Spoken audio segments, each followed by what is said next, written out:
Hello guys, welcome back to my channel Shatabdi's kitchen and blog. आज के चले एসেছি একটা কুল কুল ঠান্ডা ঠান্ডা রেসিপি নিয়ে। দিল্লিতে যা গরম পড়েছে এখন কিছুই খেতে ইচ্ছা করছে না। চা তো আমি খাওয়া ছেড়েই দিয়েছি।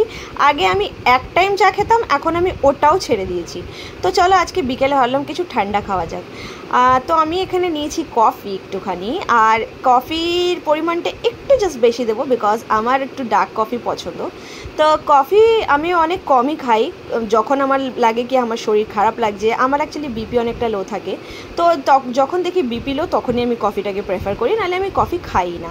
আর চাও আমি অত বেশি প্রেফার করি না, ভালো লাগে না। তো তাই জন্য এক টাইম দু টাইম চা খেতাম আগে শীতকালে, তো এখন এক টাইমও কদিন ধরে খাচ্ছিলাম, এখন সেটাও বন্ধ করে দিয়েছি। তো এখানে দিয়েছি কিছু কফি, একটুখানি দিলাম সুগার, দুটো দিলাম আইস কিউব, আর একটু দিলাম দুধ। আর এগুলোকে সব কিছু করব ভালো করে ব্লেন্ড। আর আজকে বিকেলে খাবো কোল্ড কফি। হ্যাঁ, একদম গরম কফি খাবো না। আমার কোল্ড কফি যদিও এত বেশি পছন্দ না, বাট আজকে গরম আমার প্রচণ্ড লাগছে, তো আমি ভাবলাম যে আজকে কোল্ড কফিটাই ট্রাই করা যাক।